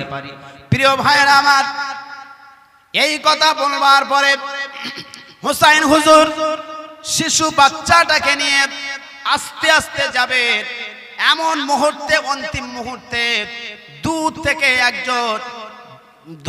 একজন ব্যক্তি সৈন্যদের ভিতরে বিষাক্ত তীর নিক্ষেপ করেছে। তীর নিক্ষেপ করবার পরে দেখতে পাওয়া গেল ওই শিশু বাচ্চার বুকের ভিতরে এসে বিঁধে একদিক দিয়ে বেরিয়ে গেল।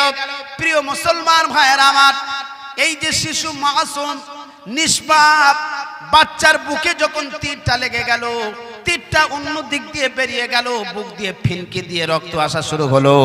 হুসাইন হুজুর ওই রক্তটাকে আঁচলা করে নিয়ে সারা শরীরে মেখে বলতে লাগলেন, ওরে আমার কলিজার টুকরা রে, ওরে আমার কলিজার টুকরা বাচ্চা, আমি তোমার বাবার পরিচয় দিয়েছি, সব ঠিক আছে, কিন্তু শেষ মুহূর্তে, অন্তিম মুহূর্তে তোমাকে একটু পানি পান করাতে পারিনি, আল্লাহর আদালতে কি জবাবদিহি করব?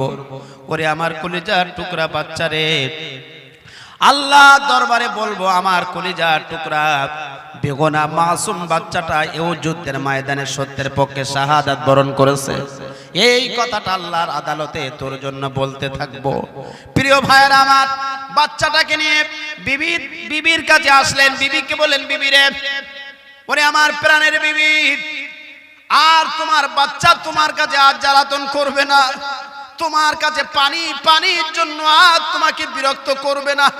জনমের মতো পানি পান করিয়ে নিয়েছি, জনমের মতো পানি পান করে নিয়েছে, আর তোমার কাছে পানির জন্য আবদার করবে না। বিবি বলছে, প্রাণের স্বামী রে, এই অন্তিম মুহূর্তে আমার কলিজার টুকরা পানি পেল না, এই দুঃখটা আমার দুঃখ নয়, আমার দুঃখ হলো আল্লাহর দিনটাকে মিটে যাবে, আল্লাহর দিনটাকে শেষ হয়ে যাবে, আমি শহর মানুষ সহ্য করতে পারবো না।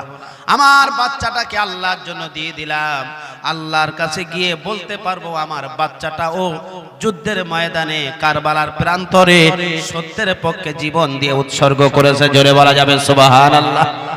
প্রিয় ভাইরা আমার, কলিজার টুকরা বাবাজি হুসাইন হুজুর এমন করে নারী পুরুষ মিলিত সবাইয়ের কাছে বললেন, সবাই আমাকে বিদায় দাও, আমি যুদ্ধের ময়দানে যুদ্ধ করতে শুরু করে দেব।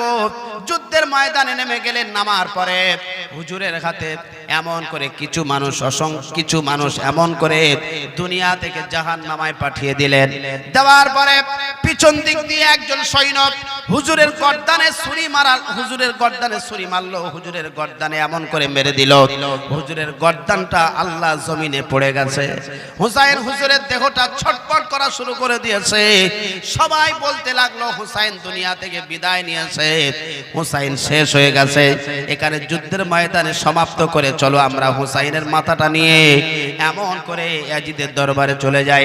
প্রিয় ভাইয়েরা আমার, হুসাইন হুজুরের টার্গেট হলো, হুসাইন হুজুরের উদ্দেশ্য হলো, হুসাইন হুজুর বলেছিলেন, এমন করে অফার দেওয়া হয়েছিল আর বলেছিল, হুসাইন তুমি যদি চাও ইয়াজিদের থেকে ক্ষমা করে ইয়াজিদের থেকে মাফি চেয়ে তুমি মদিনায় ফিরে যেতে পারো, শর্ত হলো তোমাকে ইয়াজিদকে নেতা হিসাবে মানতে হবে।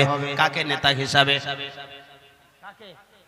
ইয়াজিদকে নেতা হিসেবে মানলে সম্মানের সাথে জামাই আদরে মদিনায় ফেরত দেব, 72 জন সহ মদিনায় চলে যাবে। প্রিয় ভাইয়েরা আমার, নবীজির একাধিকবার চুম্বন দিয়েছে যে মুখে, একাধিকবার আদর করে মুখে বুকে কপালে চুমা দিয়েছে যে হুসাইন হুজুরকে। ওই হুসাইন হুজুর বজ্র কণ্ঠে বলে ফেললেন, বললেন, ও ইয়াজিদের সৈন্যরা শুনে রাখো, আমি নবীজির একজন কাছের, আমি নবীজির কলিজার টুকরা হুসাইন।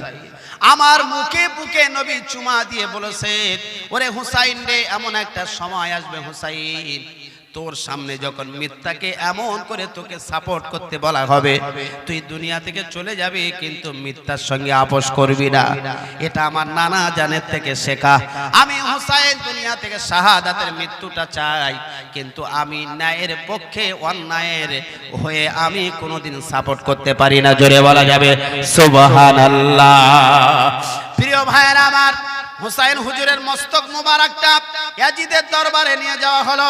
নিয়ে যাওয়ার পরে দেখতে পাওয়া গেল ইয়াজিদ করলেন কি, একটা লাঠি নিয়ে আল্লাহর রসুলের কলিজার টুকরা হুসাইনের ঠোঁটে নাড়া দেয় আর বলতে থাকে, হুসাইন রে, তোর নেতৃত্ব দেওয়ার স্বাদ আমি ইয়াজিদ তোকে মিটিয়ে দিয়েছি। এই কথাটা বলে আর ইয়াজিদ একটা লাঠি নিয়ে হুসাইন হুজুরের ঠোঁটে নাড়া দেয়। পাশে বসা ছিল যায়েদ রাদিয়াল্লাহু তাআলা আনহু। যায়েদ চিৎকার মেরে বলছে, ইয়াজিদ রে, এতক্ষণ এত কিছু করেছো, সবগুলো সহ্য করে নিয়েছি, ওরে ইয়াজিদ আমি আর সইতে পারি না, আমার শরীরে রক্তগুলো ফোটে। আমি যায়েদ নিজে চোখে দেখেছি একাধিকবার রাসূলুল্লাহর ওই সোনার ঠোঁটটা হুসাইনের ঠোঁটে কপালে দিয়ে চুমা দিয়েছিল। ওরে ইয়াজিদ, তোর কি একটু লজ্জা হয় না, শরম হয় না? ওই ঠোঁটে কিভাবে তুই লাঠি দিয়ে নাড়া দিস আর বেউজ্জতি করিস, পায়ের ধারে মাথা মস্তকটা রেখে। আমি যায়েদ আমি সহ্য করতে পারি না। আমার মুসলমান ভাইয়েরা আমার, পায়ের ধারে হুসাইন হুজুরের মস্তক মোবারকটা রেখে লাঠি দিয়ে নাড়া দেয়। যায়েদ হুজুর বলছে, না না না, ও ইয়াজিদ এই কাণ্ডটা করিস না, আমার মনে হয় আল্লাহর জমিনে এই মুহূর্তে গজব হয়ে যাবে। তুই যা করা শুরু করে দিয়েছি, আমি যায়েদ নিজে চোখে দেখেছি, আমার নবী একাধিকবার মুখে চুম্মা দিয়েছে। মুসলমান ভাইরা, কলিজার টুকরা বাবাজিরা, হুসাইন হুজুরের টার্গেট হলো, হুসাইন হুজুরের টার্গেট ছিল আল্লাহর দিন মিটে যাবে, মিথ্যাটা এমন করে মাথা উঁচু করে মাথা ছাড়া দিয়ে বাঁচবে, এটা হতে দেওয়া যাবে না।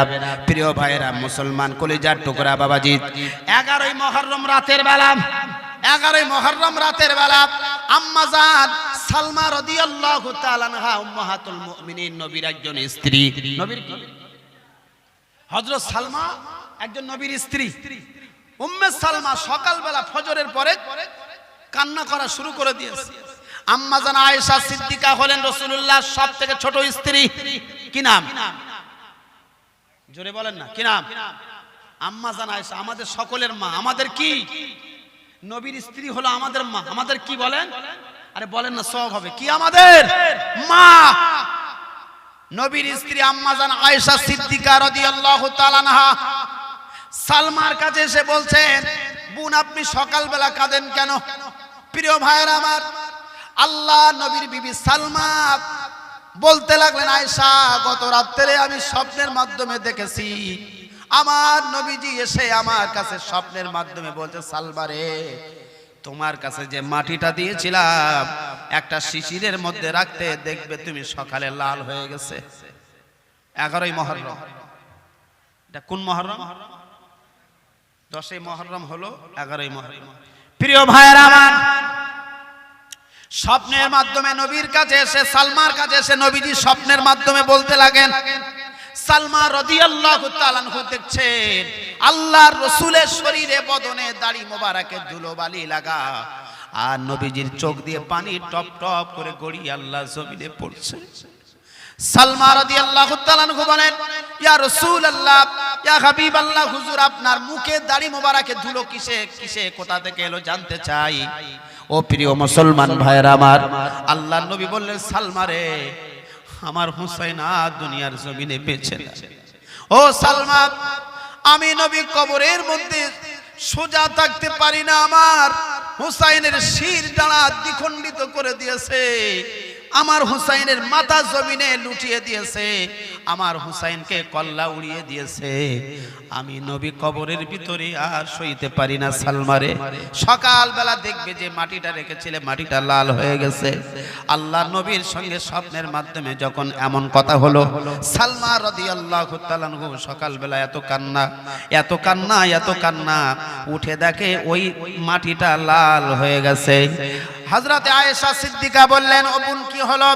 এই কথাটা বলবার পরে প্রিয় ভাইয়ের আমার কলিজার টুকরা বাবাজি, আল্লাহ নবী বললেন সালমাকে, সালমা তুমি চিন্তা করো না, আল্লাহ রব্বুল আলামিন, আমি নবী আল্লাহর কাছে আবদার করেছি আমার হুসাইনের শাহাদাতের কারণে যত ফোঁটা রক্ত আল্লাহ জমিনে পড়েছে, আল্লাহর কাছে আবদার করেছি আমার হুসাইনের রক্তের কারণে কিয়ামতের ময়দানে আমার গুনাহগার উম্মাতানি যারা গুনাহগার হবে, আল্লাহ যেন হুসাইনের রক্তের ব্যবধানে আল্লাহ সবাইকে ক্ষমা করে দিয়ে আমার উম্মতকে যেন আমার সঙ্গে জান্নাতে যাওয়ার ব্যবস্থা করে দেয়। জোরে বলা যাবে সুবহানাল্লাহ। নারে তাকবীর, নারে তাকবীর। আমার প্রিয় মুসলমান ভাইরা, হুসাইন হুজুরের রক্তের কারণে আল্লাহর নবী আমাদের জন্য শাফাআত চেয়েছেন। নবী আমাদের কথা ভেবেছেন না ভাবেননি? কথা বলেন, চট করে বলেন। আমরা নবীর কথা ভেবেছি? বলেন, আমরা ভেবেছি? নবী বলেন সোজা যা, সোজা এই দিকে যা, এই দিকে, এইটা জান্নাতের রাস্তা। আমরা তো বেকামা এই দিকে যাচ্ছি। আল্লাহ নবী, আল্লাহ পাক কোরআনে বলেন, ওমা আতাকুমুর রাসূলু ফাখুযু। আল্লাহ নবী বললেন, ও আমার উম্মতেরা, আমি যেটা বলতে বলেছি, যেটা করতে বলেছি সেটা করবে। সেটা করলে রহমত আছে না নাই? কথা বলেন ভাই, আছে? নবী যেটা করতে বলেছেন এটা করলে সওয়াব আছে না নাই? নবী যেভাবে চলতে বলেছেন এইভাবে চললে সওয়াব আছে না নাই? আল্লাহ নবী পরে বললেন, ওমা নাহাকুমা আনহু ফান্তাহু, যেটা থেকে বিরত থাকতে বলেছি এটা থেকে বিরত থাকলে এখানেও সওয়াব আছে না নাই? তাহলে নবীর কথাটা যেটা শুনতে বলেছেন এটা শুনলে সওয়াব, আর যেটা ছাড়তে বলেছেন এটা ছাড়লেও সওয়াব আছে না নাই? প্রিয় ভাইরা, নবী আমাদের কথা ভেবেছেন, আমরা কি নবীর কথা ভাবি? যা হবে দেখা যাবে একবার, আবার সেই সামনের বছর আসছে মুহররম আবার হবে, আসছে নবী দিবস আবার হবে, সেই মুহররম আসবে দেখা যাবে, সেই নবী দিবস আসবে দেখা যাবে, এর মধ্যে আর কোন সাক্ষাৎ মসজিদের সঙ্গে হবে হবে না। হলে আর মসজিদের অবস্থা এই থাকতো, হলে আর মুসল্লিদের অবস্থা এই থাকতো, সব পাক্কা আমের মতো দেখতে চেহারা, টুকটুকে চেহারা, নামাজ নাই, নবীর সুন্নাত মুখে নাই। প্রিয় ভাইয়েরা আমার, এজন্য পায়ে ধরে বলি, যেখানে ধরে বললে খুশি হবে সেই জায়গায় ধরে বলি। আসো আল্লাহর হুকুম নামাজটা পড়ি, সত্য কথা বলি, হালাল খানা খাই, মিথ্যা থেকে দূরে সরে আসি, আসবো ইনশাআল্লাহ। এবার থেকে ওয়াজ শুনবো, আওয়াজ শুনবো, কথা বলছেন না কেন? ওয়াজ শুনবো, আওয়াজ শুনবো, আওয়াজ শোনা লোক আমরা নিয়ে আসবো না। কথা বুঝে আসলো? টান মার্কা লোক, টান মার্কা বক্তা কারা শোনা জানেন তো? মদ খেয়ে যাচ্ছে এক মাতাল। আমি এই সন্ধ্যার পরে, বাস্তব কথা, দুজন আমার পরিচিত, সে বলতে হুজুর একটা বক্তা কর দাও, খুব টানের বক্তা দিতে হবে। কিসির বক্তা?